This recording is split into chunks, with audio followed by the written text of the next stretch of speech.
දැන් අපි යන්නේ කර්චොෆ් නියම සම්බන්ධයෙන් ඉගෙන ගන්න. එතකොට කර්චොෆ් නියම සම්බන්ධයෙන් ඉගෙන ගන්න කර්චොෆ් නියම දෙකක් සම්බන්ධයෙන් ඉගෙන ගන්න තියෙනවා. කර්චොෆ්ගේ පළවෙනි නියමය සහ දෙවෙනි නියමය කියලා. හරි. මාතෘකාවක් දාගන්න කර්චොෆ් නියම. කර්චොෆ් නියම. හරි. ඒක යටතේදී අපි මුලින්ම කර්චොෆ්ගේ පළවෙනි නියමය ඉගෙන ගන්නවා. එතකොට කර්චොෆ්ගේ පළවෙනි නියමය කියන්නේ මෙන්න මේ වගේ සිද්ධියක්. හරි.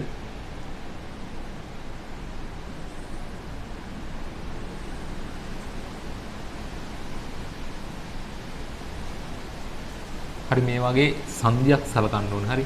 ධාරා ගලන සංධියක් සැලකුවොත් එහෙම මේ පැත්තින් ධාරා ඇතුළු වෙනවා. මේ පැත්තින් ධාරා පිට වෙනවා. මේක තමයි සංධිය. හරි. ඒතර මේක I1 ධාරාව, මේක I2, මේක I3. මේක simple I1, simple I2, simple I3. හරි. කර්චොෆ්ගේ පළවෙනි නියමය ළමයි කර්චොෆ්ගේ පළවෙනි නියමයෙන් කියන්නේ හරි මෙන්න මේ වගේ ධාරා ගලන සංධියක හරි ධාරාවන්ගේ VG ඓක්‍ය ශුන්‍ය වේ කියලා. හරි. මේ වගේ ධාරා ගලන සංධියක ධාරාවන්ගේ VG ඓක්‍ය ශුන්‍යයි කියලා තමයි කියන්නේ පළවෙනි නියමය. හරි. එතකොට මොකද්ද මේ VG ඓක්‍ය කියලා කියන්නේ? හරි. එතකොට VG ඓක්‍ය කියන්නේ දැන් මේ ධාරා මේ ගලන සංධියට පැමිණෙන ධාරාව මම සලකනවා ධන විදියට. හරි. සංධියට ඇතුළු වෙන ධාරාව සලකනවා ධන විදියට. සංධියෙන් ඉවතර ගලන ධාරාව සලකනවා ඍණ විදියට. හරි. එහෙම වුණොත් අපිට ලියන්න පුළුවන්. හරි. මෙන්න මේ සංධියේ වේගීය ඓක්‍ය ශුන්‍ය කියලා සලකුවොත් අපිට ලියන්න පුළුවන්. ඇතුළු වෙන ධාරාව මම ධන විදියට සලකනවා. ඒ කියන්නේ I1 කියන්නේ ධන, I2 කියන්නේ ධන, I3 කියන්නේ ධන. ඒ වගේම සංධියෙන් පිට වෙන ධාරා ඍණ විදියට සලකනවා. ඒ කියන්නේ සිම්පල් I1 කියන්නේ ඍණ, සිම්පල් I2 ඍණ, සිම්පල් I3. මෙන්න මේ වගේ VG ඓක්‍ය ශුන්‍යයි කියලා තමයි කියන්නේ. ඔන්න ඔය කතාව තමයි කියන්නේ කර්චොෆ්ගේ පළවෙනි නියමය. හරි. එතකොට අපිට මේ විදිහට ලියන්න පුළුවන්. එතකොට මේ ඍණාගයන් අපිට එහා පැත්තට ගියොත් ඒවා ධනාගයන් බවට පත් වෙනවා. එතකොට ලියන්න පුළුවන් I1 ධන, I2 ධන, I3 සමානයි සිම්පල් I1 ධන, සිම්පල් I2 ධන, සිම්පල් I3. හරි. එතකොට ඕක තමයි කර්චොෆ්ගේ පළවෙනි නියමයෙන් කියන්නේ. හරි. එතකොට පළවෙනි නියමයෙන් කියන්නේ ඇතුළු වෙන ධාරාව සමානයි පිට වෙන ධාරාව කියලා. ඕකනේ කියන්නේ. හරි. එතකොට පළවෙනි නියමේ ලියන්න ගියොත් අපි කියන්න ඕනේ ධාරා ගලන සංධියක ධාරාවන්ගේ VG ඓක්‍ය ශුන්‍ය වේ කියලා. හරි. හැබැයි ඒකේ ඇත්තටම කියවෙන්නේ බැලුවොත් එහෙම සංධියට ඇතුළු වෙන ධාරාවන්ගේ එකතුව පිට වෙන ධාරාවන්ගේ එකතුවට සමානයි කියලා. ඒ කියන්නේ මෙතනදී ඇත්තටම බැලුවොත් එහෙම ධාරාවන් කියන්නේ මොනවද? ධාරාව කියන්නේ ආරෝපණනේ. ඒකීය කාලයකදී ගලන ආරෝපණ ප්‍රමාණය තමයි ධාරාව කියන්නේ. ඒතකොට දැන් ඇතුළු වෙන ධාරාව පිට වෙන ධාරාවට සමානයි කියලා කියන්නේ. හරි. මෙතනදී ඇතුළු වෙන ආරෝපණය ඒකීය කාලයකදී ඇතුළු වෙන ආරෝපණය ඒකීය කාලයකදී පිට වෙන ආරෝපණයට සමානයි කියලා. හරි. ඒ කියන්නේ මෙතනදී ආරෝපණ හානි වෙලාවත් එහෙම නැත්නම් වැඩියෙන් ආරෝපණ හැදිලවත් නැහැ. හරි. සංධියක. ඒ කියන්නේ පළවෙනි නියමයෙන් හරි නිකන් හරියට නිකන් බැලුවොත් එහෙම ආරෝපණ සංස්ථිති නියමයක් වගේ එකක් තමයි කියන්නේ. හරි. ඒ කියන්නේ ආරෝපණ විනාශ වීමක් හෝ ආරෝපණ නිපදවීමක් සිද්ධ වෙන්නේ නැහැ කියන කතන්දරය තමයි මෙතනදී කියන්නේ. හරි. එතකොට පළවෙනි නියමය කියලා ලියා ගන්න කර්චොෆ්ගේ. ලියාගෙන මෙහෙම ලියා ගන්න. සංධියක් වෙත පැමිණෙන පළමු ධාරාවන්ගේ VG ඓක්‍ය සංධියක් වෙත පැමිණෙන පළමු ධාරාවන්ගේ VG ඓක්‍ය එම සංධියෙන් ඉවතට කරන ධාරාවන්ගේ VG ඓක්‍යයට සමාන වේ. හරි. සංධියක් වෙත පැමිණෙන ධාරාවන්ගේ VG ඓක්‍ය එම සංධියෙන් ඉවතට කරන ධාරාවන්ගේ VG ඓක්‍යයට සමාන වේ. ඔන්න ඔහොම ලියන්න පුළුවන්. එහෙම නැත්නම් ලියන්න පුළුවන්. හරි. කැමති දේ ලියන්න පුළුවන්. එහෙම නැත්නම් වල් ලියන්න පුළුවන්. ධාරා ගලන සංධියක විද්‍යුත් ධාරාවන්ගේ VG ඓක්‍ය ශුන්‍ය වේ. හරි. විද්‍යුත් ධාරාවන්ගේ VG ඓක්‍ය ශුන්‍ය වේ. ඔය ඕනම ආකාරයකට ලිවීමේ හැකියාවක් තියෙනවා. හරි. එතකොට මේ අපි කතා කරේ පළවෙනි නියමය. හරි. ඊට පස්සේ අපි බලමු දෙවෙනි නියමය. දැන් අපි මේ කර්චොෆ් නියමය ඉගෙන ගත්තට පස්සේ අපිට තියෙන්නේ කෙලින්ම ගණන් හදන්න. හරි. මොකද අපි ගොඩක් දුරට ඉගෙනගෙන තියෙනවා. ඒ කියන්නේ අපිට අත්‍යවශ්‍ය ගොඩක් දේවල් අපි ඉගෙනගෙන තියෙනවා. දැන් අපිට ඊට පස්සේ ඉගෙන ගන්න තියෙන්නේ දැන් දෙවෙනි නියමයක් ඉගෙන ගත්තට පස්සේ අපිට ඉගෙන ගන්න තියෙනවා දැන් උපකරණ සම්බන්ධයෙන්. හරි. උපකරණ කියන්නේ අපි දැන් ධාරා විද්‍යුතය භාවිත කරන උපකරණ.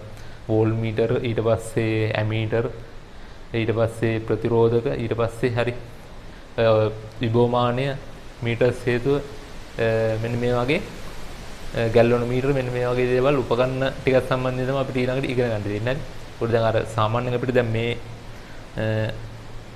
කර්ජම්නි මේ ඉගෙන ගත්තට පස්සේ ඔයාලට සාමාන්‍යයෙන් රචනා ප්‍රශ්නයකට වගේ උත්තර ලියීමේ හැකියාවක් තියෙනවා. හරි. අපි මේක ඉගෙනගෙන ප්‍රශ්නට උත්තර ලියලා බලමු. හරි. හරි එහෙනම් ලියා ගන්න කර්ජොෆ්ගේ දෙවන නියමය කියලා.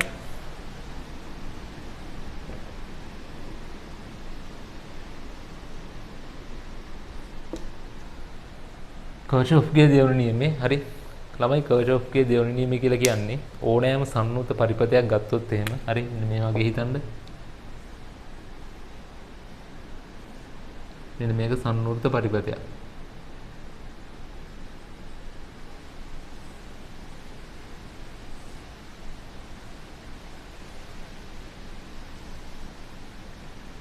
හරි මේ තියෙන්නේ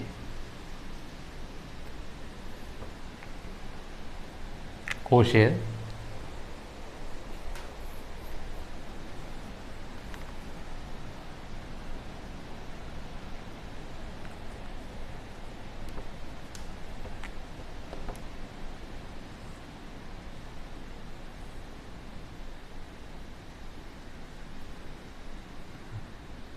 මේ කාර් එක, මේ කාර් දෙක, මේ කාර් තුන කියලා සලකුණු කරනවා.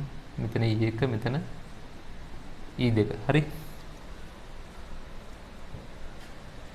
එතකොට මේකෙන් ගලන ධාරාව මම සලකනවා කැපිටල් I කියලා. ඒ තමයි මෙහෙම ගලන්නේ. හරි. එතකොට කර්ටොෆ්ගේ දෙවෙනි නියමය කියන්නේ ළමයි. හරි මේ වගේ සම්නුත පරිපථයක්. හරි. එතකොට මේක ගත්ත සම්නුත පරිපථයනේ කොහෙන්වත් විවෘත වෙලා නැහැ. සම්නුත පරිපථයක් ගත්තොත් එහෙම ඒ සම්නුත පරිපථය අපි සලකනු ලබන දිශාවට. හරි. අපිට කැමති දිශාවක් සලකන්න පුළුවන්. මම දැන් මේ සලකන්නේ මෙන්න මේ ධාරාව ගමන් කරන දිශාව. ඕන්න විරුද්ධ දිශාවක් සලකන්න පුළුවන්. හරි. ඒතර මම පහසුවට සලකන්නේ මේ ධාරාව ගමන දිශාව. හරි. මේ වගේ සම්නුත පරිපථයක අපි සලකනු ලබන දිශාවක් ඔස්සේ පවතින හරි විභව අන්තරයන්ගේ VG ඓක්‍ය. හරි.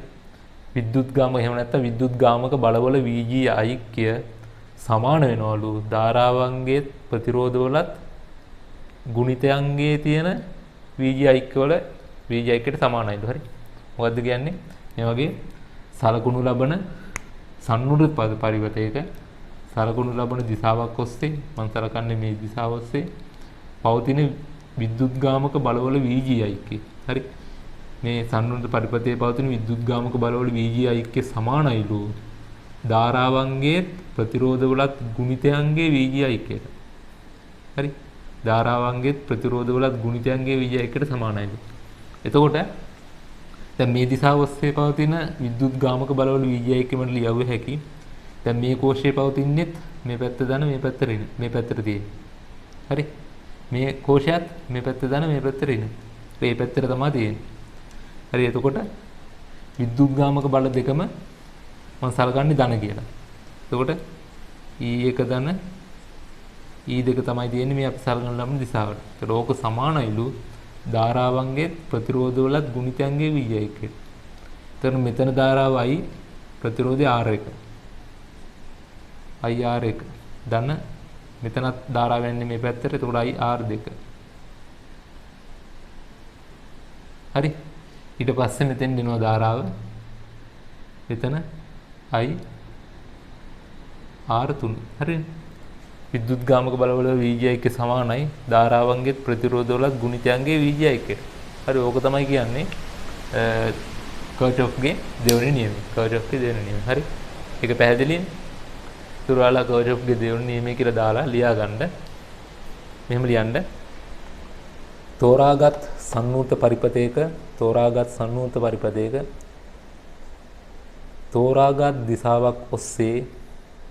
තෝරාගත් දිශාවක් ඔස්සේ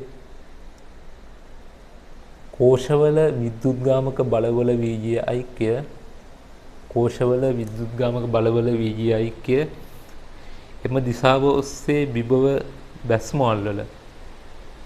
හරි. එම දිශාව ඔස්සේ විභව බැස්ම අල්ලල VG ඓක්‍යයට සමාන වේ. හරි. ඒතකොට මම එතනදී විභව බැස්මල් කියලා කිව්වේ මොකද්ද?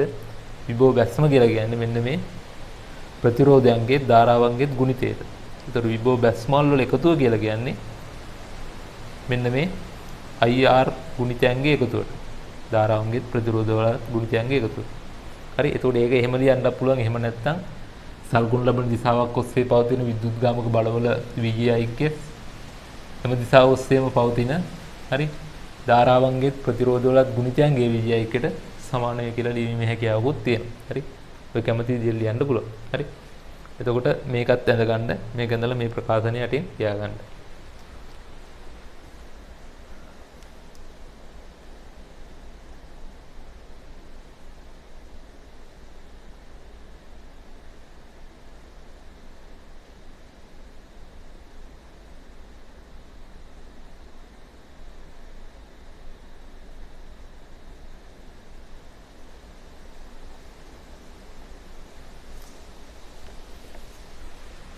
ළමයි ඒකට දැන් මම මෙතනදී සලකපු කෝෂවල අභ්‍යන්තර ප්‍රතිරෝධය මම සලකුවේ නෑනේ. හරි. ඇත්තට බැලුවොත් අභ්‍යන්තර ප්‍රතිරෝධයක් තියෙනවා. ඒකට දැන් මට මෙහෙම ලියන්න පුළුවන්.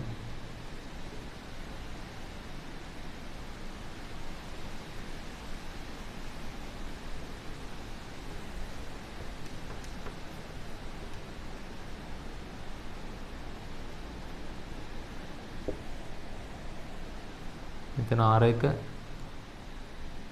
E1 අභ්‍යන්තර ප්‍රතිරෝධය සිම්පල් R1.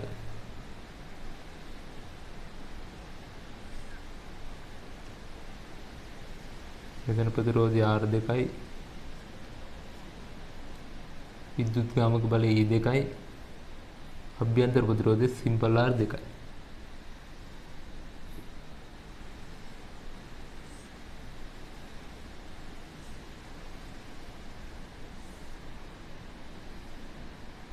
මෙතන විද්‍යුත්ගාමක බලය E3යි අභ්‍යන්තර ප්‍රතිරෝධය සිම්පල් R3යි මෙතන ප්‍රතිරෝධය කැපිටල් R3යි. හරි. එතකොට මේ වගේ ධාරාවන් සලකුණු කරනවා.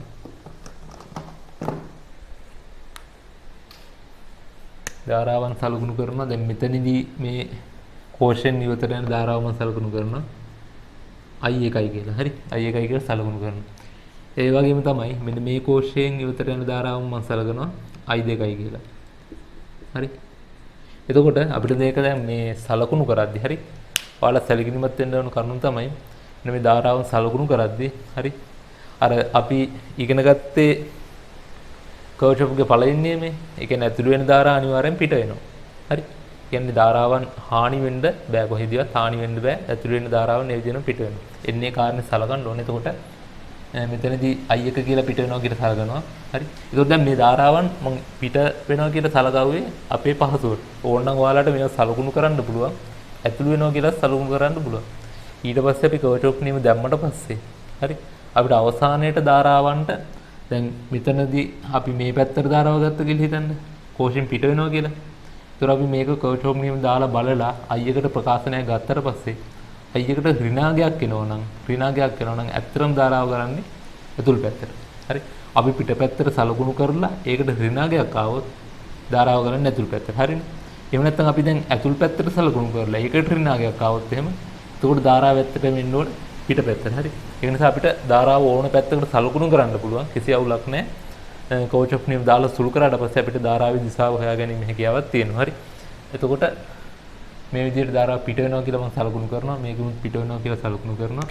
එතකොට මේකද I1 ධාරාව මෙහෙම එනවා. I1 එනවා. එතකොට මෙතනදී I2 එනවා. එතකොට බලන්න මෙතනත් I2යි. එතකොට මෙතන I1 එනවා. මෙතන I2 එනවා. මෙතන සංධියක්. එතකොට මම සලකනවා මේ ධාරා දෙක මෙතනින් ධාරාව මෙහෙට යනවා කියලා. එතකොට මෙන්න මේ ධාරා දෙකේ එකතුව නේද මෙහාට යන්නේ. හරි. එතකොට මම එතන ධාරාව සලකනවා I3 කියලා මෙතන ලියනවා. හැබැයි මේ I3 ඇත්තටම සමාන වෙන්නේ ළමයි. I3 සමාන වෙන්න එපයි I1 I2 එකතුවට. ඒකටනේ අපි ඉගෙන ගත්තේ කර්චොෆ්ගේ පළවෙනි නියමය. හරි. මේ දෙක එකතුවට I3 සමාන වෙන්න ඕන. හරි. ඒකට I3 කියලා දාන්න පුළුවන්. එහෙම නැත්නම් කෙලින්ම අපිට I1 ධන I3 I1 ධන I2 හරි. මෙතන I1 ධන I2 කියලා ලියන්න පුළුවන් මේ දෙක එකතුව. හරි. එතකොට පහසුයි අපිට මේ විදිහට ඕන ලියාගත්තොත්. හරි. මම දැනට මේක I3 කියලා දාන්නම්. එතකොට ඒ I3 කියන ධාරාව මෙහෙම ගමන් කරනවා. මේක හරහා ගමන් කරනවා. මේක හරහා ගමන් කරලා හරි මෙතනදී ආපහු මෙහෙම ගිහිල්ලා මෙතනදී i එක යන්නේ. මෙතනදී ආපහු i දෙක මේ පැත්තට යනවා. හරි i තුනෙන් මෙතන i දෙක මේ පැත්තට ගියාම i එක තමයි මෙහෙට ගමන් කරන්නේ. මොකද i දෙකයි i දෙකයි එකතු වෙන i තුනේ වෙන්නේ. එතන මේ i තුන i දෙක සහ i එක විදිහට බෙදලා තමයි ගමන් කරන්නේ.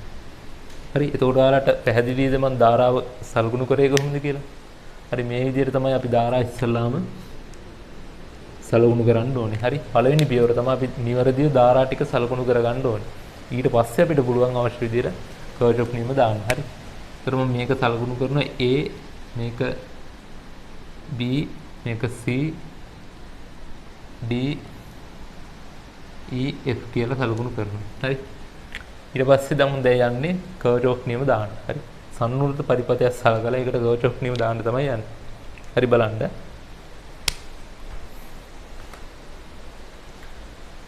හරි මම දැන් දානවා කර්චොෆ් නියම මෙන්න මේ සම්පූර්ණ පරිපථයට. ඒ කියන්නේ මෙන්න මේ වටේ කොටසට A C D F කියන පරිපථයට. එහෙම නැත්නම් A B C D E F කියන පරිපථයට දාන්න. හරි. මේකට පරිපථයට දැම්මොත් එහෙම A C D F කියන්නේ මෙන්න මේ මාර්ගයට දානවා. A C D F ට කර්චොෆ්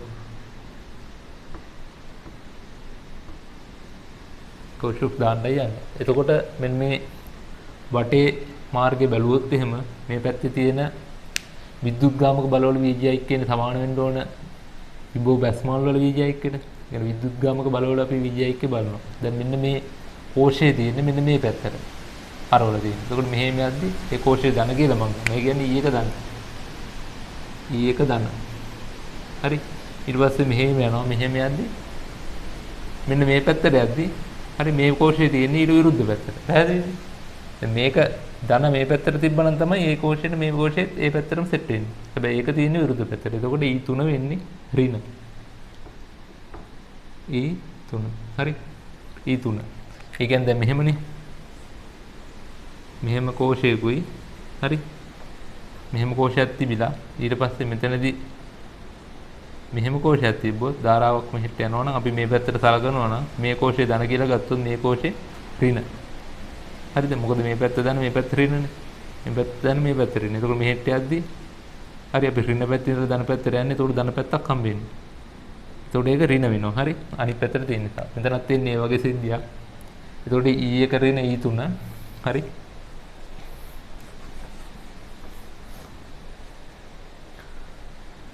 එතකොට E එක ඍණ E3. එතකොට මේ මාර්ගයේ තියෙන විද්‍යුත්ගාමක බලය එච්චරයි. සමාන වෙන්න ඕනේ ධාරාවන්ගේ ගුණිතයට. ධාරාවන් සහ ප්‍රතිරෝධ වල ගුණිතය E1 කියලා. එතකොට මෙතන I1 R1. I1 R1. හරි? I1 R1. ඊට පස්සේ ධාරාව යන්නේ මේ පැත්තට මෙහෙම යනවා ප්‍රතිරෝධ නැහැ. එතන I3 හම්බ වෙනවා. මෙහෙම යද්දී I3 R3 හම්බ වෙනවා. ඒකට ඒකත් ධාරාව මේ පැත්තට යන නිසා ධන කියලා මේ සලකන්නේ. ධන I3 R3 හරි I3 R3 හරම ඊට පස්සේ දැන් right sorry මේ දැන් I3 R3 සලකන්න කලින් හොඳට බලන්න හරි මෙතන කෝෂයේ අභ්‍යන්තර ප්‍රතිරෝධයක් තියෙනවා. ඒතකොට R1 විතරක් නෙමෙයි මේ I1 හරහා යන simple R1 සලකන්න ඕනේ. හරි. එතකොට ධන capital R simple R1 ඕක සලකන්න ඕනේ. ඊට පස්සේ මෙහෙම යනවා I3 හම්බ වෙනවා. ධන I3 capital R3 ධන I3 simple R3 ධන I3 simple R3 හරි. ඊට පස්සේ ඔහොම යනවා. ආයි ප්‍රතිරෝධ හම්බෙන්නේ නැහැ. හරි. ඒක තමයි මේ ACDF කියන පරිපථයට කර්චොෆ් දාපුවාම ලැබෙන ප්‍රකාශනය වෙන්නේ. හරි. ඊට පස්සේ ඕනනම් දැන් මට මේක තව සරල කරලා ලියන්න පුළුවන්. E1 ඍණ E3 සමානයි I1 වාරයක්. හරි. I1 වාරයක් මෙතන R1 ධන simple R1 ධන I3 වාරයක් capital R3 ධන simple R3 කියලා ඔහොම ලියන්න පුළුවන්. හරි. ඊට පස්සේ මම කර්චොෆ් නියම දාන්න යන්නේ දැන් මෙන්න මේ පරිපතේට. මෙන්න මේ පහළ පරිපත කැලලට. ඒ කියන්නේ E B C D කොටසට. එහෙම නැත්නම් B C D E ඕන විදිහට ලියයි. හරි මම B C D E ට හරි එහෙම නැත්නම් E B C D ට හරි කියලා ලියනවා. මම ලියන E B C D කියලා. E B C D ට කර්චොෆ් तो EBCD तो යද්දී හම්බ වෙනවා අපිට I2 ධාරාව. ඒතකොට I2 සිම්පල් R2 හම්බ වෙනවා. I2 කැපිටල් R2 හම්බ වෙනවා. මට කෙලින්ම ලියන්න හැකි. හරි. ඊට කලින් මම ලියනවා මේ විදිහට විද්‍යුත් ගාමක බලවල VI එකේ E3 E2 හම්බ වෙනවා මේ පැත්තට. ඒතකොට ඊට විරුද්ධව හම්බ වෙනවා E3. ඍණ E3 සමානයි ධාරාවයි 2යි. හරි. මෙතන කැපිටල් R2 තියෙනවා. මෙතන සිම්පල් R2 තියෙනවා. මේ වගේ හරි කැපිටල් R2 දාන සිම්පල් R2 එකතු කරනවා මෙතෙන් දැද්දි I3 ධාරාව යනවා I3 වාරයක් කැපිටල් R3 තියෙනවා දැන් සිම්පල් R3 තියෙනවා කැපිටල් R3 දාන සිම්පල් R3 ඔන්න ඔහොම ලියන්න පුළුවන් ඊට පස්සේ ප්‍රතිරෝධ හම්බෙන්නේ හරි එතකොට මේක එක ප්‍රකාශනයක් මේක එක ප්‍රකාශනයක් හරි එතකොට මම කරන්නේ මෙතන I3 වාරයක් R3 දාන සිම්පල් R3 කියලා ප්‍රකාශනයක් තියෙනවා. මෙතනත් තියෙනවා I3 වාරයක් R3 දාන සිම්පල් R3. ඒ වගේ එක වගේ දෙකක් තියෙනවා. එතන මට මේ ප්‍රකාශන දෙක අඩු කරොත් එහෙනම් මේ ප්‍රකාශන ඉවත් කරගන්න පුළුවන්. හරි මෙතනත් E3 කියලා තියෙනවා. මෙතන ඍණ E3 කියලා තියෙනවා. ඒතකොට ඒකත් අයින් වෙලා යනවා. හරි ඒතකොට මට ලියාගත්ත හැකි මෙතන මෙන්න මේ ප්‍රකාශනේ මම ගන්නවා අංක 1 කියලා.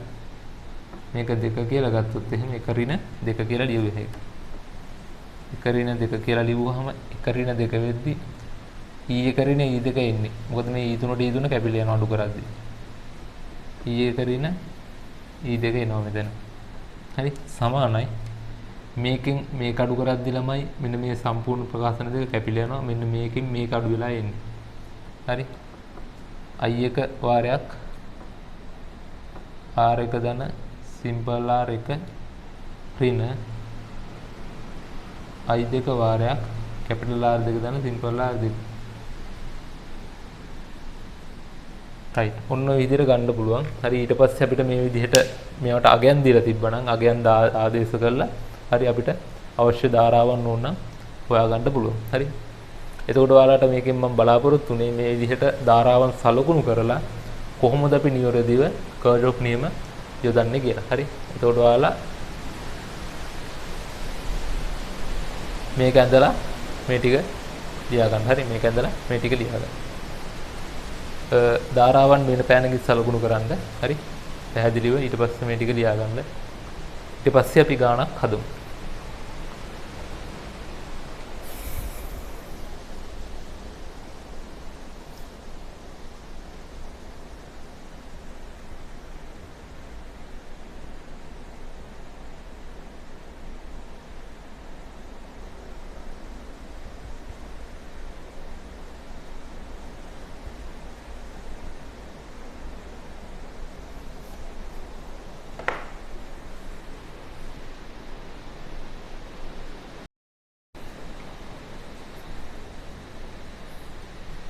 හරි ළමයි අපි දැන් ඉගෙනගත්තු කරුණුට අදාළව පොඩි ප්‍රශ්නයකට උත්තර ලියලා බලමු. හරි.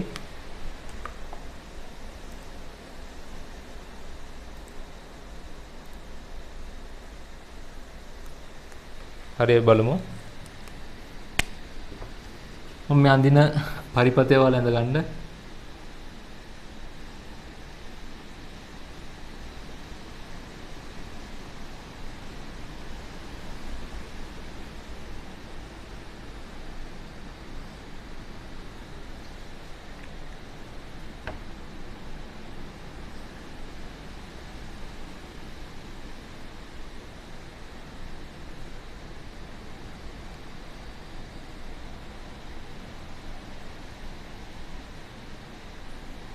හරි මෙතන ඕම් 4යි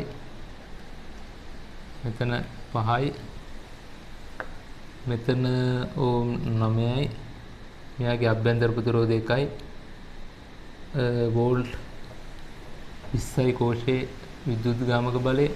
හරි. මෙතන කෝෂ විදුද්ගාමක බලය 15 වෝල්ට්. අභ්‍යන්තර ප්‍රතිරෝධය 2 ඕම්. මෙයාගේ 2 ඕම්. මෙයාගේ අභ්‍යන්තර ප්‍රතිරෝධය 1 ඕම්. මෙයාගේ විදුද්ගාමක බලය 5 වෝල්ට්. මෙයාගේ ප්‍රතිරෝධය ඕම් 8යි. මෙයාගේ ප්‍රතිරෝධය ඕම් 6යි. මෙයාගේ 3 ඕම්. හරි. ඕක කොහොම ලියාගෙන මේක ඇඳ ගන්න. මේක ඇඳගෙන ඊට පස්සේ මෙන්න මේ ප්‍රශ්න ටික ලියා ගන්න. හරි. මුලින්ම ඕක ඇඳ ගන්න. මේකේ තව මේ මෙන්න මේ ලක්ෂ්‍ය ලකුණු කරලා තියෙනවා A B C D E F කියලා. ඔය ටිකක් දාගෙන මේ ප්‍රශ්නේ ලියා ගන්න. හරි. පළවෙනි ප්‍රශ්නේ ලියා ගන්න එක් එක් කෝෂය තුලින් ගලා යන විද්‍යුත් ධාරාවත් එක් එක් කෝෂයේ අග්‍රතර විභවාන්තරයක් ගණනය කරන්න. හරි. එක් එක් කෝෂය තුලින් ගලා යන විද්‍යුත් ධාරාවත් එක් එක් කෝෂ අතර කෝෂවල අග්‍රතර විභවාන්තරයක් ගණනය කරන්න. තමයි පළවෙනි ප්‍රශ්නේ. එක් එක් කෝෂය තුලින් ගලා යන විද්‍යුත් ධාරාවත් එක් එක් කෝෂයේ අග්‍රතර විභවාන්තරයක් ගණනය කරන්න. හරි. දෙවෙනි ප්‍රශ්නේ ලියා ගන්න මේ පරිපථයේ ඊට සාපේක්ෂව Fhi විභවයත් ඊට සාපේක්ෂව Fhi විභවයත් ඊට පස්සේ ඊට සාපේක්ෂව Ahi විභවයත් ගණනය කරන්න. මේ පරිපථයේ ඊට සාපේක්ෂව Fhi විභවයත් ඒ කියන්නේ VFE ඊට සාපේක්ෂව Fhi විභවයත් ඊට සාපේක්ෂව Ahi විභවයත් ඊට සාපේක්ෂව Ahi විභවයත් ගණනය කරන්න. දෙවෙනි ප්‍රශ්නය. ඊට පස්සේ තුන්වෙනි ප්‍රශ්නය මෙම පරිපථයේ D ලක්ෂයේ භූගත කළේ නම් E ලක්ෂයේ විභවයත් F ලක්ෂයේ විභවයත් සහ C ලක්ෂයේ විභවයත් ගණනය කරන්න. D ලක්ෂයේ භූගත කරේ නම් E F සහ C ලක්ෂයන් වල විභවයන් ගණනය කරන්න. D භූගත කරනවලු E වලයි F වලයි C වලයි විභවයන් ගණනය කරන්න කියලා තියෙනවා. හරි. ඔය ප්‍රශ්න තුනට උත්තර ලියන්න උත්සාහ කරන්න.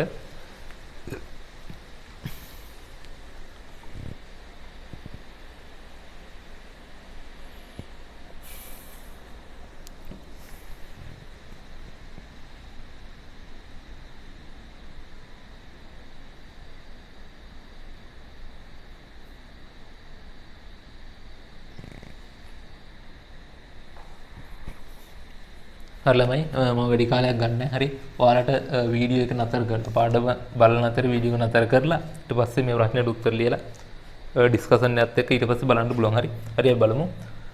එතකොට මුලින්ම කියන අපිට ධාරාවන් හොයන්න කියලා. එතකොට ධාරාවන් හොයන්න නම් ළමයි අපි මුලින්ම කරන්න ඕනේ මේකට කර්චොෆ් නියම දාන්න ඕනේ. එතකොට කර්චොෆ් නියම දාද්දී කර්චොෆ් නියම දාන්න කලින් අපි ධාරා නියෝජිත සලකුණු කර ගැනීම සිද්ධ කළ යුතුයි. හරි. මුලින්ම ධාරා නියෝජිත සලකුණු කර ගන්න ඕනේ. එතකොට මම කිව්වා අපිට කැමති දිශාවකට ධාරා සලකුණු කරන්න පුළුවන් කියලා. මම එතකොට මෙතන ධාරාව ගන්නවා I1 කියලා. ඒක කෝෂයෙන් ඉවතට සලකුණු කරනවා. ඒ I1 මෙහෙම ධාරාව ගමන් කරනවා. ඊට පස්සේ මේක හරහාත් I1ම යනවා.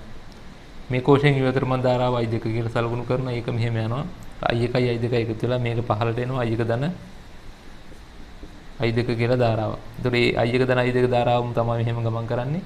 එතකොට මේක හරහාත් ගමන් කරන්නේ I1 ධන I2 කියන ධාරාව. ඒක 3යි යොම හරහා ගිහිල්ලා මෙතනින් I2 ධාරාව මේක ඇතුළට නැවත එනවා.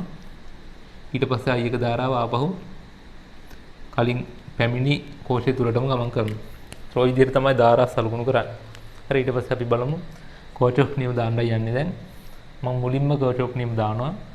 පරිපථයේ ධාරා හොයන්න A C D F A කියන මෙන්න මේ වටේ කොටසට. හරි. ඒ කියන්නේ සම්පූර්ණ පරිපථයට මෙන්න මේ විදිහට මේ අතර දක්ෂිනාවර්තව දාන්න. A C D F කර්චොෆ් බලන්න කොහොමද දාන්නේ කියලා. A C D F A ට. හරි. A C D F A කියලාම ලියන්න ඕනේ. මොකද සම්වෘත පුඩුවක් වෙන්න ඕනනේ. හරි. එතකොට බැලුවොත් එහෙම දැන් අපි බලනවා විද්‍යුත්ගාමක බලයන් වල VI කියලා. මේ පැත්තට තියෙන්නේ V. හරි. මෙතන 20 වෝල්ට් තියෙනවා. මේ පැත්තට මෙහෙම බලන එද්දි ඊට විරුද්ධ අතට තියෙනවා 5 වෝල්ට් මෙතන. ඒක නිසා ඍණ 5යි කියලා සලකුණු කරනවා. විරුද්ධ අතට තියෙන නිසා. හරි. විද්‍යුත්ගාමක බල එච්චරයි තියෙන්නේ. ඊට පස්සේ ධාරාවන් තියෙනවා I1 හරි. I එක මේ ප්‍රතිරෝධය හරහාත් යනවා, මේ ප්‍රතිරෝධය හරහාත් යනවා, මෙන්න මේ ප්‍රතිරෝධය හරහාත් යනවා. ඒතර I එක R ගුණිතය සලකවුවොත් එහෙම මේ පැත්තට ධාරා සලකුවොත් එහෙම I එක වාරයක් ප්‍රතිරෝධ තියෙනවා මෙතන 4 ohm තියෙනවා 5 ohm තියෙනවා 9 ohm. 4 ධන 5 ධන 9. හරි. කොහොම ගත්තේ? ඕන වෙන වෙනම ලියවිද හැකි. හරි. මම ලේසියට එකතු කරලා ලියුවා. ඊට පස්සේ එකතු කරනවා මෙන්න මේ ධාරා. මෙහෙම යද්දි දැන් I එක ධන I දෙකත් යනවනේ. I එක ධන I දෙක යනවා මෙන්න මේ 6 ohm හරහා යනවා. මෙතන අභ්‍යන්තර ප්‍රතිරෝධය 1 ohm හරහා යනවා. මෙතන ළමයි තව මේ 4 ohm 5 ohm 9 ohm තව මේක අභ්‍යන්තර ප්‍රතිරෝධය දෙකක් තියෙනවා. හරි. ඒකට මේ දෙකත් එකතු වෙන්න ඕනේ ඒක. හරි. මෙතන දෙකත් එකතු වෙන්න ඕනේ. 9ට මේ කෝෂයේ අභ්‍යන්තර ප්‍රතිරෝධයක් තියෙනවනේ. එකතු වෙන්න ඕනේ දෙක. ඊට ඒකට එකතු කරනවා. I එක ධන I දෙක කියන ධාරාව යනවා. ඒකේ 6 ohm හරහා යනවා මේ අභ්‍යන්තර ප්‍රතිරෝධය 1 ohm හරහා යනවා මේ 3 ohm හරහා යනවා 6 ධන 1 ධන 3 6 ධන 1 ධන 3 හරි ඔන්න ඔය විදිහට තමයි පළවෙනි කර්චම් නියමය දාන්නේ ඒකට සුළු කරනවා මම ඕක ඉස්සර ඉන්න 5 කියන්නේ 15යි සමානයි මෙතන I එක වාරයක් මේ 3 මේ 4 එකතු කරනවා 4යි 5යි 9යි 9 9 18යි 18යි 2 20යි 20යි I එක ධන මෙතන I එක ධන I දෙක වාරයක් මෙතන 6 ධන 1 ධන 3 කියන්නේ 10යි. ඒතකොට 10යි I එක ධන 10යි I දෙක. 10යි I එක ධන 10යි I දෙක. ඒතකොට මේක තවදුරටත් සුළු කරාම 15 සමානයි 20යි 10යි කියන්නේ 30යි.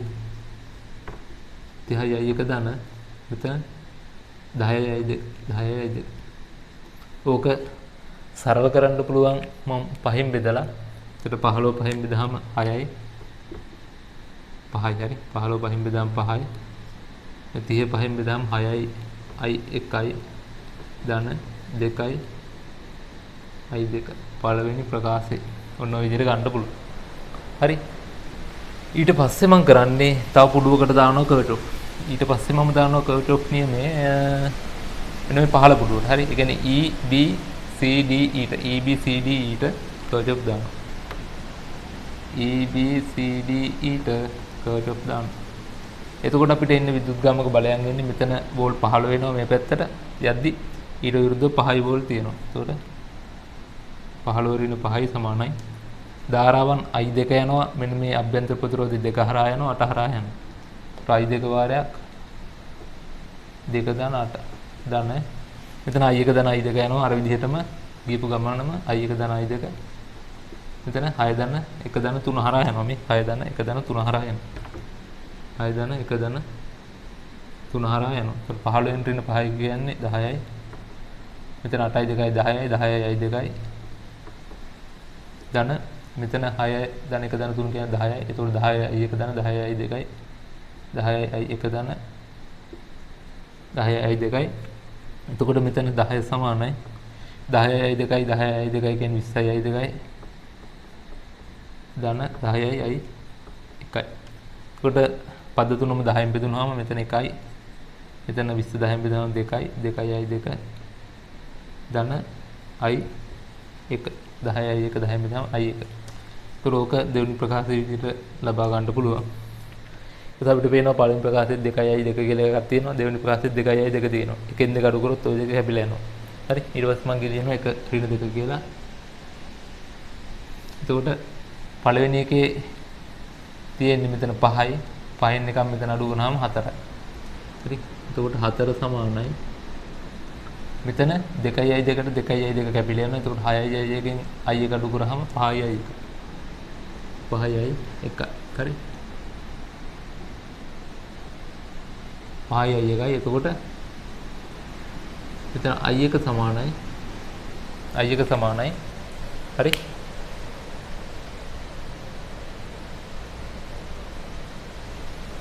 I එක සමානයි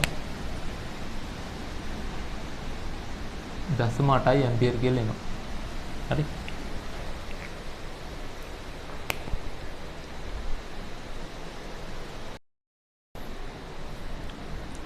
එතකොට ළමයි මට මෙතන රයිට් මේ මෙතන පොඩි වැරදීමක් වෙලා තියෙනවා.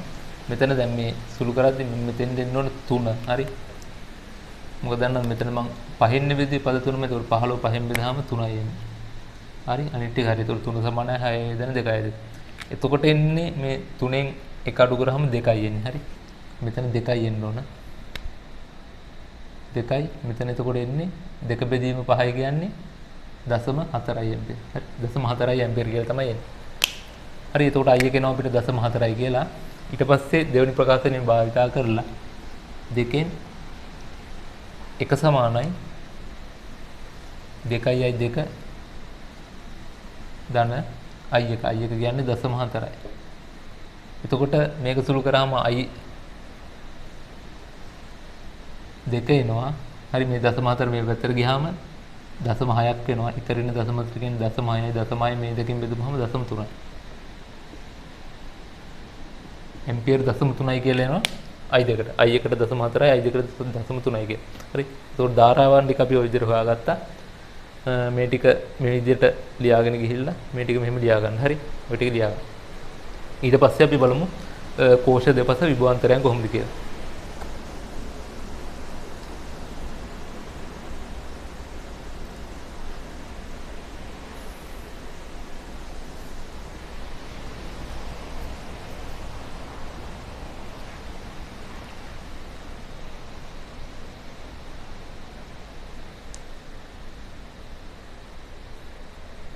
හරි ළමයි ඊළඟට අපි බලමු කෝෂ දෙපස විභවාන්තරයන් අපිට ගණනය කරන්න තියෙන ඊළඟට. හරි මම මේක ඉක්මනට මකනවා මේ ඔයාලා වීඩියෝ එක නතර කරලා ලියා ගන්න. හරි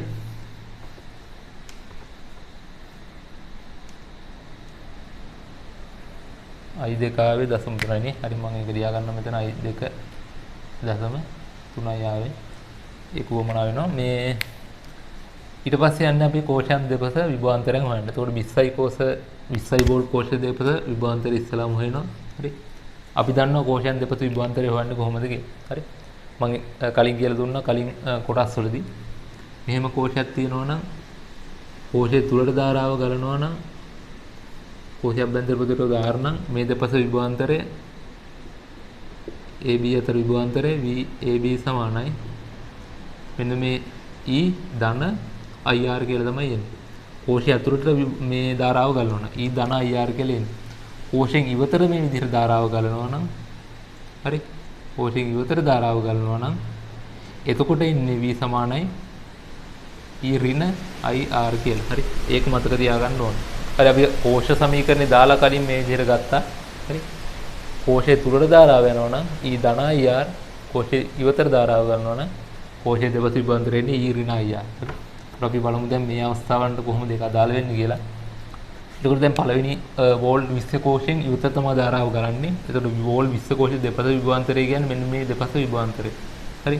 එතකොට අපිට කෙලින්ම ලියන්න හැකි V සමානයි E ඍණ IR. E කියන්නේ 20යි.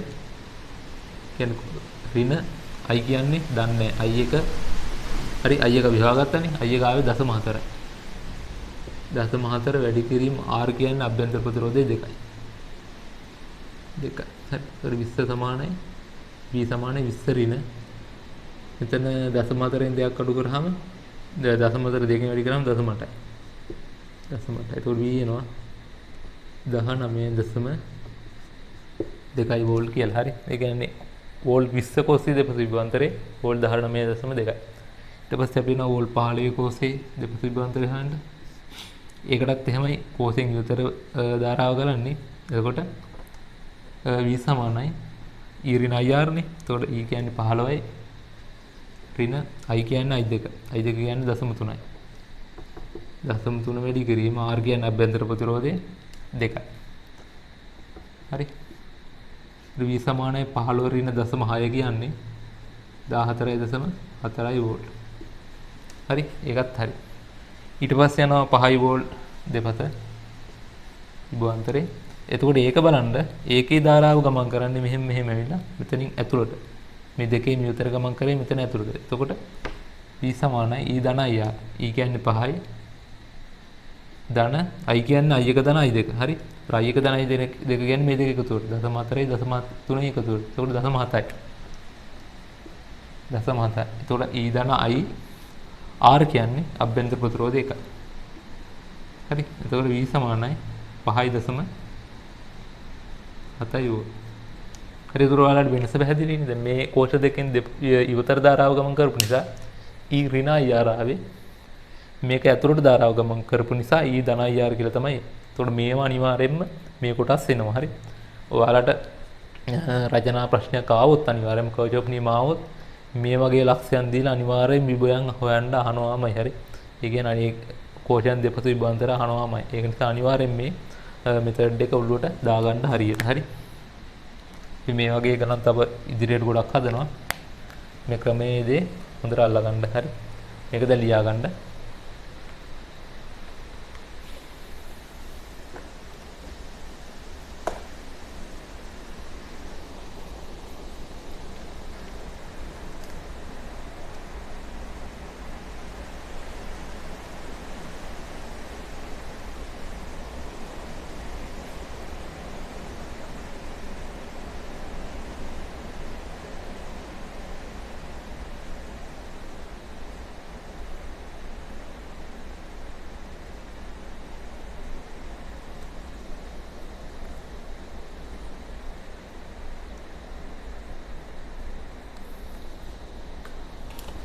හරි ළමයි.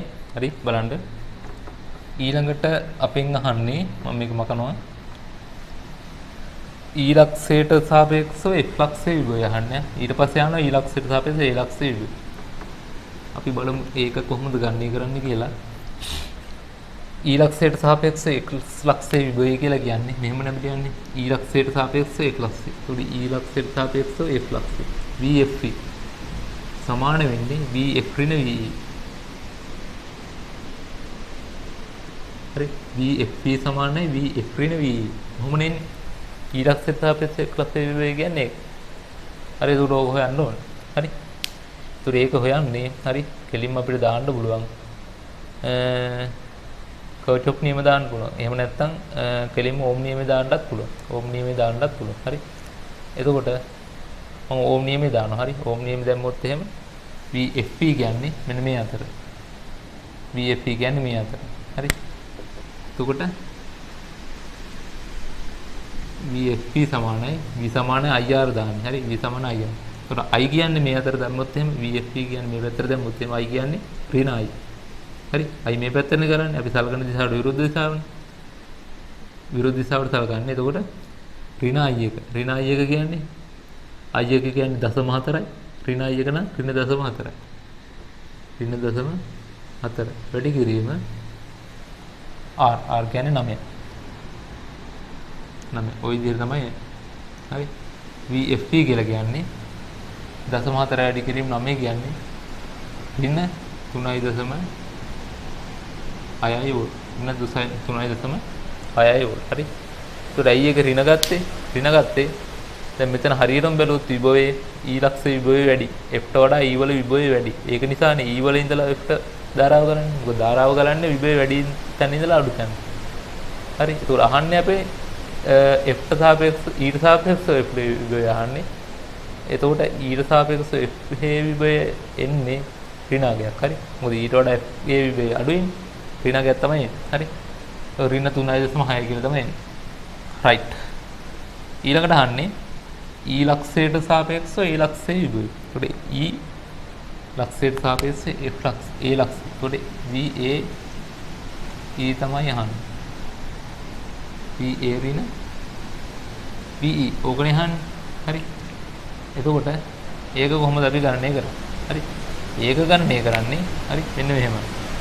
එතකොට අපි ඒ දැන් අහන ලක්ෂ දෙක අතර අපි කෝෂයක් සම්බන්ධ කරනවා. හරි. ප්‍රතිරෝධයක් සම්බන්ධ කරනවා. හරි. ඒක තමයි කරන්නේ. මෙන්න මේ වගේ ඇහුවොත් එහෙම දැන් මේ වගේ දුර තියෙන ලක්ෂ දෙකක අතර විභවය ඇහුවොත් එහෙම හරි අපි කරන්නේ මේ ලක්ෂ දෙක අතර අපි ප්‍රතිරෝධයක් සම්බන්ධ කරනවා මනක්කල්පිත එකක්. හරි. මං ප්‍රතිරෝධයක් තියෙනවා කියලා හිතලා සම්බන්ධ කරනවා මෙහෙම කරලා. හරි. ඒක මං නිකන් R කියලා ගන්නවා. R කියලා. ඊට පස්සේ අපි සාමාන්‍ය විදිහට මෙන්න මේ පුඩුව සලකලා ඕම් නෙමෙයි කෝචම් නෙමෙයි දානවා. කෝචම් නෙමෙයි දානවා. ඒකට මේක සලකලා අපිට කෝචම් නෙමෙයි දාන්න පුළුවන්. හරි. එතකොට මෙන්න මේ VAE කියන්නේ මෙන්න මේ ප්‍රතිරෝධයේ විභවාන්තරය. හරි මේ ප්‍රතිරෝධයේ විභවාන්තරය. ඒ ප්‍රතිරෝධයට V සමාන IR දැම්මනම් VAE අපිට ගන්න පුළුවන්. හරි මෙතන දැම්මනම් VAE කියලා ගන්න පුළුවන්. හරි මේ පුඩුව තමයි සලකන්නේ. මේ පුඩුව සලකපුවාම අපිට මෙතන විදුග්‍රාමක බලය විදිහට තියෙන 20 විතරයි. හරි 20 සමානයි. මෙතන I එක වාරයක් 2 ධන 4 එනවා. ඊට පස්සේ 9ක් එනවා. I එක වාරයක් මම ලියන්නකො ලේසියෙන් I එක වාරයක් 4. ඒතර I එක ගෙලින්ම ආදේශ කරන්නම්කෝ I එක කියන්නේ 0.4යි. මෙතන 0.4 වාරයක් 4 වැඩි කිරීම 4 ධන මෙහෙමෙද්දි මෙන්න මේ විභවාන්තරය තියෙනවා. කියන්නේ අපිට අවශ්‍ය කරන විභවාන්තරය VAE තියෙනවා. හරි. ඒතර VAE කියන්න ගන්න පුළුවන්. හරි. එහෙම නැත්නම් IR කියලා ගන්න පුළුවන්. R කියන්නේ මේ ප්‍රතිරෝධය. I කියන්නේ ධාරාව. ධන මෙහෙමෙද්දි මේ ප්‍රතිරෝධය හරහා යනවා I එක ධාරාව. ඒ කියන්නේ 0.4 වැඩි කිරීම 9. ධන ආයේ මේ අභ්‍යන්තර ප්‍රතිරෝධය හරහා යනවා 0.4 වැඩි කිරීම 2. හරි. ඔයාලට ලේසි වෙන්න තමයි මම ඒ විදිහට කිව්වේ. එතකොට මෙතන IR කියලා කියන්නේ මෙන්න මේ ප්‍රතිරෝධය හරහා විභවාන්තරය. ඒ කියන්නේ අපිට අවශ්‍ය කරන VAE මනේ. හරි VAE. එතකොට IR වෙනකොට අපිට ලියන්න පුළුවන් ඕන VAE කියලා. VAE. හරි. එතකොට ඔසුළු කළා අපිට VAE ගණනය කරන්න පුළුවන්. හරි. එතකොට මෙතන 20 සමානයි. මෙතන 0.4 වැඩි කරලා තියෙනවා. 4මුයි 9මුයි 2මුයි. 0.4 වාරයක් 4 ධන 9 ධන 2 ධන මෙතන VAE. හරි. ඔක තුරු කරන්න පුළුවන්. එතකොට 20 සමානයි 0.4 වැඩි කිරීම 4 ධන 2 කියන්නේ 6යි 6යි 9 කියන්නේ 15යි. ධන VAE 20 සමානයි 0.4 15 වැඩි කරාම 6ක් වෙනවා. ධන VAE 0.4 15 වැඩි කරාම 6යි. හරි 15ක් අතර 60යි 60න් 0.1කට කැපිලා ගියාම 6ක් වෙනවා. VAE එනවා 20න් 6ක් අඩු කරා කියන්නේ 14යි වෝල්ට් කියලා එනවා. හරි ඒ කියන්නේ E ලක්ෂයට සාපේක්ෂව A ලක්ෂයේ විභවය වෝල්ට් 14යි කියලා තමයි එන්නේ. හරි එතකොට මේක ඇඳලා ඔයා ඇඳපු පරිපතේ මෙන්න මේ විදිහට රතු පෑනකින් හරි ඇඳලා නැත්නම් මේ පුඩුව වෙනම ඇඳලා මේ ටික මේ විදිහට ලියන්න. හරි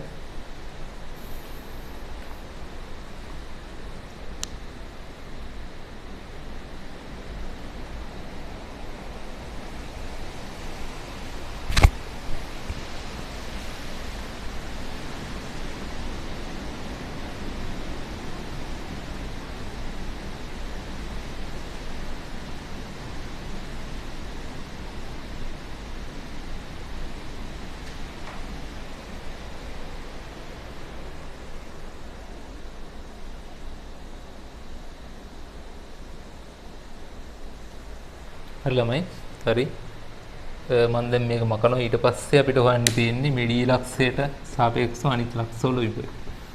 හරි එතකොට ඒකත් හරි ඊළඟ ප්‍රශ්නේදී කියන්නේ ළමයි මේ D ලක්ෂයේ භූගත කරනවාලු. හරි D ලක්ෂයේ භූගත කරාට පස්සේ මෙන්න මේ E ලක්ෂයේ ඊට පස්සේ E ලක්ෂයේ ලක්ෂය සහ C ලක්ෂ වල විභවයන් අහන්න.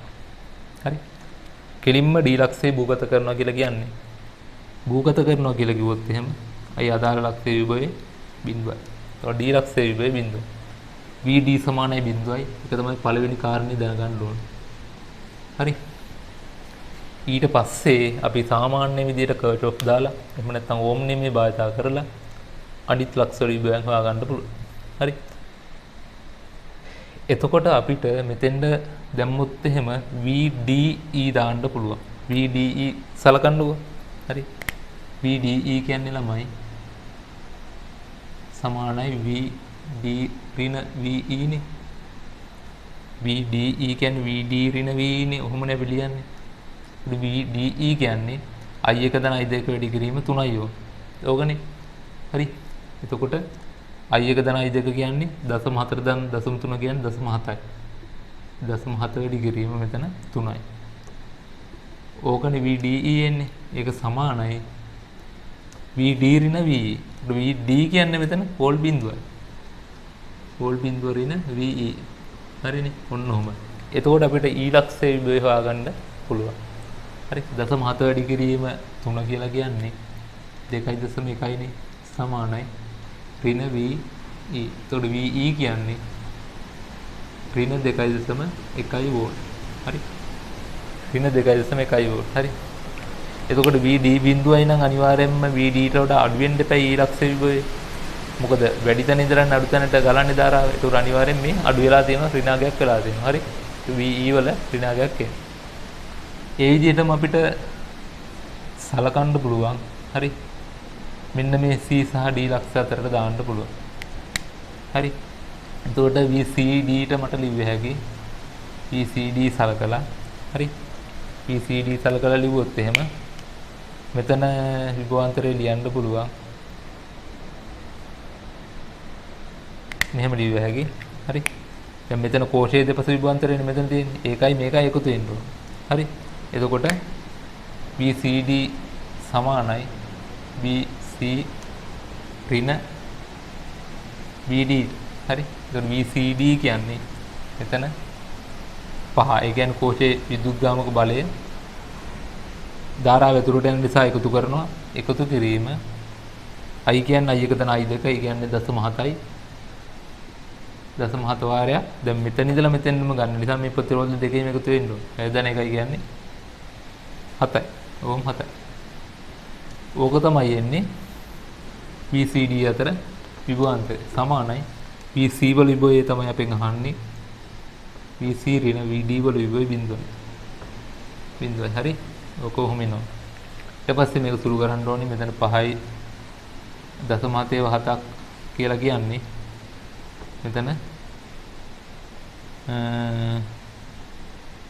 0.7ක් කියන්නේ 4ක 49 කියන්නේ 4.9 කියන්නේ 9.9 සමානයි VC කියලා එනවා. ඒතකොට VC වල විභව වෙන්නේ වෝල්ට් 9.9 කියලා. හරි. 9.9 කියලා. ඒකට ඕකත් ලියලා ওই ටික ලියා ගන්න. මේ ටික ලියලා VD සමානයි බිඳුවයි කියලා ওই ටික කොහොම ලියා ගන්න. VC වලත් අපි හෙව්වා. ඊළඟට අපි හොයමු VF වල. හරි. ඒක සාමාන්‍ය විදිහෙන් දැන් අපි VE වල ළමයි හොයාගත්තනේ ඉස්සෙල්ලා 2.1 කියලා හරිනේ. ඒකට ඒක සාමාන්‍ය විදිහට මේ පැත්තට හරි මම ඒකත් හරි ඔක ලියා ගන්නකො ලියාගෙන ඉවරලා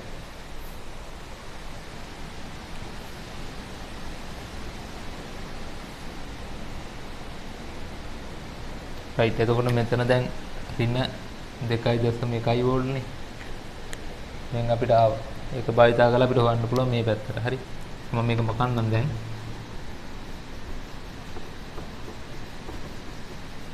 ඒ විදිහට ඕන ලක්ෂයක විභවය හොයන්න පුළුවන්. හරි. එතකොට අහන්නේ ෆ්ලක්ස්යේ විභවය අපි සලකනවා VEF. VEF සමානයි VE ඍණ VF. හරි. VE ඍණ VF. එතකොට VEF අපිට කියන්න පුළුවන් I එක වැඩි කිරීම 9. I එක කියන්නේ 0.4යි. 0.4 වැඩි කිරීම 9. සමානයි VE ආවේ ඍණ 2.1යි. ඍණ VF කියලා එනවා. හරි. එතකොට 0.4 9 වැඩි කරාම 9 වරක් 4 32යි. 36. හරි. 9 4 36 කියන්නේ 3.6යි. සමාන ඍණ 2.1 ධන ඍණ VE. හරි. එතකොට මේ ඍණ VE මේ පැත්තට යනවා. ධන VE එනවා. sorry මෙතන VF එන්න ඕනේ. VF. හරි. VF. එතකොට ධන VF එනවා සමානයි 2.1 මේ පැත්තට ඍණ 3.6. හරි. VF සමානයි 2.1කින් 3.6ක් අඩු කරාම 36න් 21ක් කියන්නේ 9යි. මෙතන 5යි 15. කියන්නේ 1.5යි. කියන්නේ ඍණ 1.5යි එන්නේ ඕක. ඍණ 1.5යි කියලා තමයි එන්නේ. හරි. F ලක්ෂයේ විභවය. හරි. ඒකෝට ඒක ලියා ගන්න මේ ටික ලියන්න.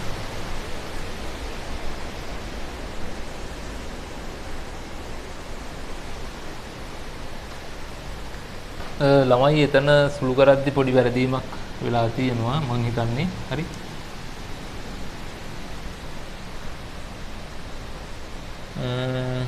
ඔව්.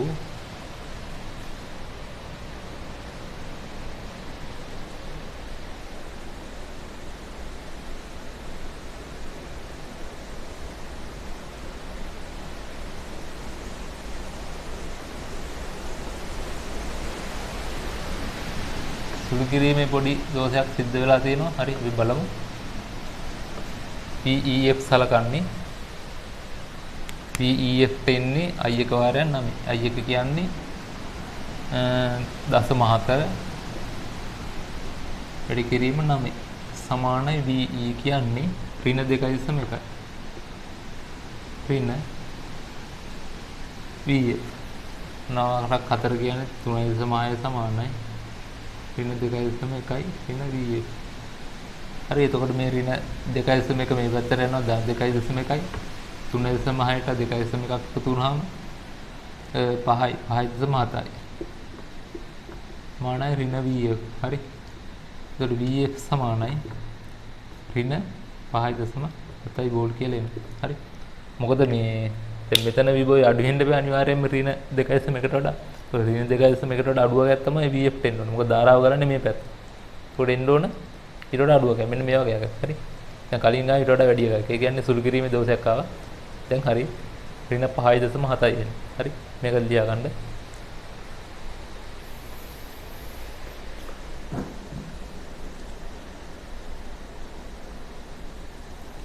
ළමයි ඒ වගේම අපිට ඕන නම් හොයාගත්ත හැකි B ලක්ෂ විභවය. දැන් අපි C ලක්ෂ විභවය හොයාගත්තනේ. ඒකේ C ලක්ෂ විභවයම තමයි B ලක්ෂ විභවය වෙන්නේ. ඇයි දන්නවද? දැන් මෙතන මේ ප්‍රතිරෝධය නොමිති කම්බියකින් සම්බන්ධ කරලා තියෙන්නේ. එතකොට මෙතන විභවය මෙතන විභවයට සමානයි. B ලක්ෂ විභවයත් ඒ යගේම තමයි එන්නේ. එතකොට AB ට ඕන නම් අපිට ඕම් නියමයේ දාලා A ලක්ෂ විභවය හොයාගන්න පුළුවන්. හරි. එහෙම හොයාගන්න පුළුවන්. ඒ විදිහට අපිට ඕනම තැනක විභවය හොයන්න පුළුවන්. හරි. ඔය විදිහට හොයන්න පුළුවන්. දැන් එකවරම මෙන්න මේ වගේ ලක්ෂ දෙකක් දීලා තිබ්බොත් තමයි මේ විදිහට මේ මනක්කල්පිත ප්‍රතිරෝධය සම්බන්ධ කරලා ඒ ප්‍රතිරෝධයේ දෙපස විභවාන්තරේ මේ ලක්ෂ දෙකේ විභවාන්තරය ලෙස සලකලා අපි ඒ පුඩුවට කෝචොප් දාලා ඒකේ හොයාගන්න. නැත්නම් අපිට මෙහෙම මේ ලක්ෂයට සාපේක්ෂව මේක හොයලා ඊට සාපේක්ෂව මේක හොයලා ඊට සාපේක්ෂව මේක හොයලා මේක හොයලා තමයි අපිට ඒ අගයන් දෙක අඩු කරලා හොයන්නේ. ඊට වඩා මේ විදිහේ හොයන එක ලේසි. හරි. දැන් MCQ එකක් ඔය දුන්නොත් ඔහොම හොය හොය ඉන්න විදිහක් නැහැ. කෙලින්ම මේ විදිහට දැම්ම හෙව්. හරි. ඔය ටික ලියා ගන්න.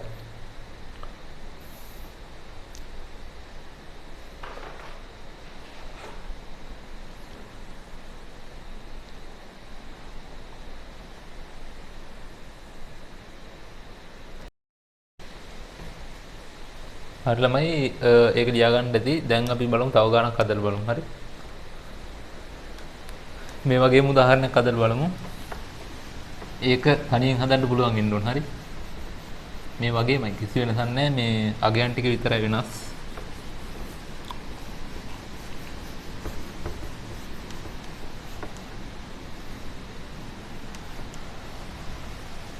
රයිට්. මාත් එක්කම මේ පරිපතේ ඇඳ ගන්න ඔයාලා.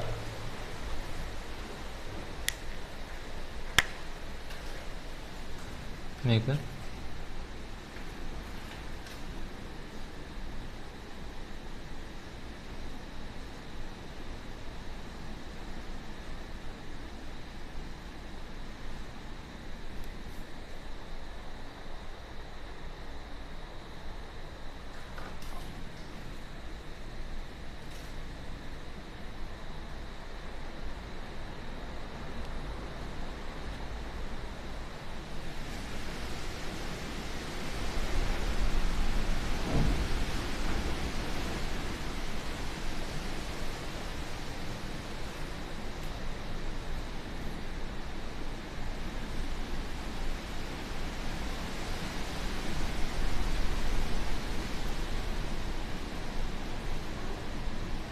මෙතන වෝල්ට් 14යි මෙතන 1 ඕම්. හරි. මෙතන 3 ඕම්.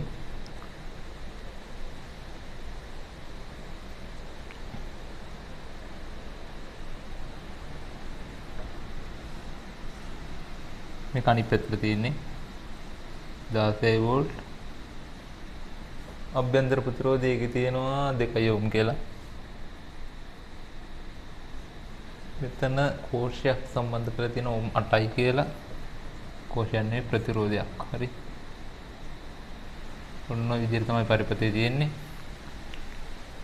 අග්‍ර අර විදිහටම මම කරලා තියෙනවා A B C D E F කියලා.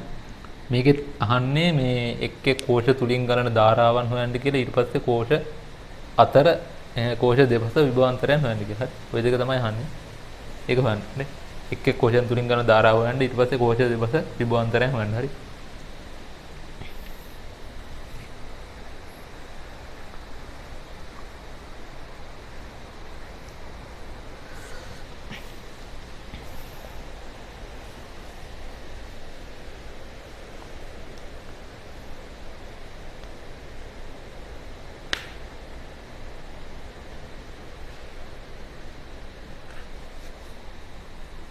හරිම අපි බලමු.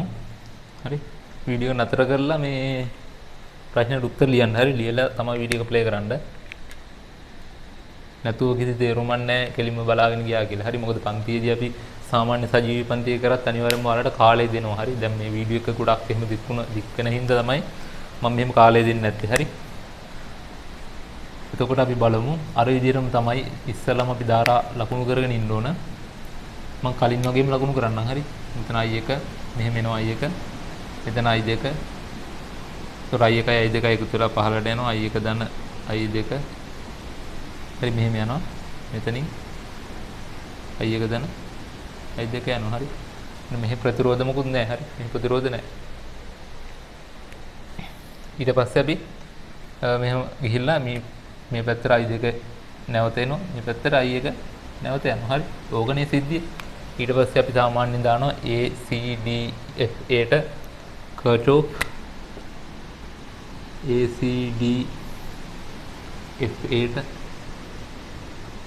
කර්චෝෆ් දානවා. එතකොට අපිට විද්‍යුත් ගාමක බල ප්‍රභවයන් බලන්න මෙතනද 24 මේ පැත්තට තියෙනවා. මෙහෙම එද්දි මේ 16ත් ඒ පැත්තටමයි තියෙන්නේ. කලින් අර අපි කතා කරපු එකේ විරුද්ධ අතර තමයි තිබෙන්නේ. දැන් මේක නම් මේ අතරමයි කෝෂේ එක පැත්තට මෙහෙම යද්දි සම්බන්ධ වෙලා තියෙන්නේ. හරිද? ඒතර 24 ධන 16 තමයි එන්නේ. 24 ධන 16 සමානයි මෙතන I1 වාරයක් 5 ධන මෙතන අභ්‍යන්තර ප්‍රතිරෝධය 2 ධන 3 5 ධන 2 ධන 3. හරි. I1 වාරයක් 5 ධන 2 ධන 3 ධන ඊට පස්සේ මෙහෙම එද්දී I1 ධන I2 වාරයක් මෙතන අභ්‍යන්තර ප්‍රතිරෝධය 2 මෙතන 8 2 ධන 8 මෙතන ලියන්නම් I1 ධන I2 වාරයක් 2 ධන 8 කොහොමනේ එතකොට 24යි 16 කියන්නේ 40යි 40 සමානයි I1 වැඩි කිරියෝ මෙතන 5යි 2යි 7යි 7යි 3යි 10යි 10 ධන මෙතන 8යි 2යි 10යි නේ එතකොට 10යි 1 ධන 10යි 2 10යි 2 එතකොට 40 සමානයි මෙතන 20යි 1 ධන 10යි 2 හරි එතකොට ඔක්කොමට 10 බෙදන්න පුළුවන් මෙතන 4යි සමානයි 2යි 1 ධන I 2 කියලා පළවෙනි ප්‍රකාශය ගන්නවා. ඊට දෙවෙනි ප්‍රකාශයට දානවා මෙන්න මේ පුඩුවට කර්චොප් වලින් දැම්ම වගේ. ඒතර 14යි 2යි එකම පැත්තට තියෙන්නේ. මම ලියනවා BC D EB CD E ට. හරි. EB CD E ට කර්චොප් දානවා. එතකොට 14 ධන 2 14 ධන 16 හරි 14යි 16 එක පැත්තට තියෙන්නේ. 14 ධන 16 සමානයි. මෙතන I2 යන්නේ මෙන්න මේ 4 ඕම් සහ මෙතන 1 ඕම් අභ්‍යන්තර ප්‍රතිරෝධය හරහා 4 ධන 1. I2 වාරයක් 4 ධන 1 ධන I1 ධන I2 වාරයක් කලින් වගේමයි මේ වගේම 2 ධන 8. ඒ කියන්නේ මෙතන 2යි මෙතන 8යි හරහා 2 ධන 8. හරි. ඒක 14යි 16 කියන්නේ එතන 20යි 30යි 30 සමානයි 4 ධන 5 කියන්නේ 5යි 2යි ධන මෙතන 10යි 1 ධන 10යි 2 10යි 1 ධන 10යි i දෙක. මෙතන 30 සමානයි 5යි i 2යි 10යි 2 කියන්නේ 15යි i 2. ධන 10යි i 1 හරි. මේ විදිහට දෙවෙනි එක ගන්න පුළුවන්. ඊට පස්සේ මෙතන පළවෙනි එකයි දෙවෙනි එකයි අපිට සුළු කරන්න පුළුවන්. හරි. සුළු කරලා අපිට අවසාන එක ගන්න පුළුවන්. හරි. පළවෙනි එකයි දෙවෙනි එකයි සුළු කරන්න කලින් මම මේ දෙක සුළු වෙන විදිහට හදා ගන්නවා. ඒකට මම දැන් මෙතන i2 කැපිටල් වෙන විදිහට ගත්තොත් එහෙම පළවෙනි එක වැඩි කරන්න ඕන 15 වෙනි. හරි. පළවෙනි එක 15 වෙනි වැඩි කරලා ඒකෙන් මේක අඩු කරන්න ඕන. පළවෙනි එක 15 වෙනි වැඩි කරනවා. එක වැඩි කිරීම 15 අඩු කිරීම 2. හරි. එහෙම කරන්න පුළුවන්. එතකොට එක 15 වැඩි කරා කියන්නේ 4 වැඩි කරා කියන්නේ 60යි. 60 ඍණ 30 සමානයි. මෙතන 15 වැඩි කරා කියන්නේ 30යි i 1. ධන 15යි i 2 ඍණ 15යි i 2 ඍණ 10යි i 1. හරි 15යි i 2ට 15යි i 2 සුළු වෙලා යනවා. 60න් 30ක් කියන්නේ 30යි සමානයි 30යි i 1කින් 10යි i 1 අඩු කරාම 20යි i 1. හරි. ඒතකොට i 1 එනවා 1.5 ඇම්පියර් කියලා. හරි. i 1 එනවා ඇම්පියර් 1.5 කියලා. හරි. කලින් විදිහම තමයි. හරි. සුළු දෙයක්. ඊට පස්සේ ගෙලින්ම පළවෙනි එකට දාලා i 2 හොයාගන්න පුළුවන්. හරි. පළවෙනි එකට දැම්මොත් එහෙම 4 සමානයි එකෙන් හරි 4 සමානයි 2යි i 1 කියන්නේ 1.5 2යි කියන්නේ 3යි. 3 දන්න i 2. i 2 එනවා 1 ඇම්පියර් කියලා. හරි. මෙතන 3 ආවේ කෙලින්ම මම මෙහෙම ලියන්නම්කො 3 ආවේ. හරි. 2යි i 1 නේ. ඒ කියන්නේ 2 වැඩි කිරීම 1.5 තමයි 3 ආවේ. හරි. 3 දන්න i 2. එතකොට 2 ඇම්පියර් 1යි කියලා එනවා i 2ට. i 1 ඇම්පියර් 1.5යි i 2 ඇම්පියර් 1යි. හරි. ওই විදිහට තමයි ධාරාව ගන්න. ලියුවේ නැත්තම් ඕක ලියා ගන්න. ඊට පස්සේ අපි අර විදිහට බලමු විභවාන්තරයන් හොයන්නේ කොහොමද කියලා.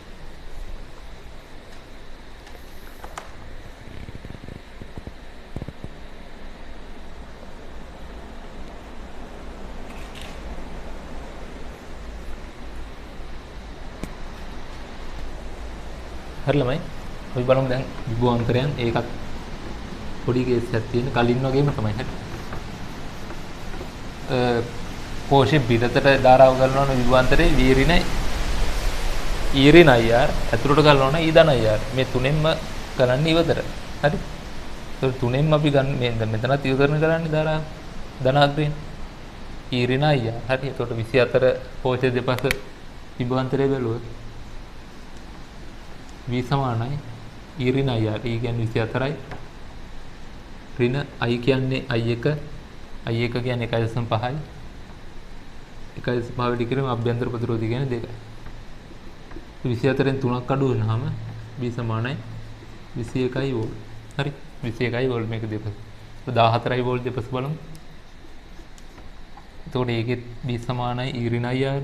e කියන්නේ 14යි ඍණ i2 නේ. i2 කියන්නේ 1යි.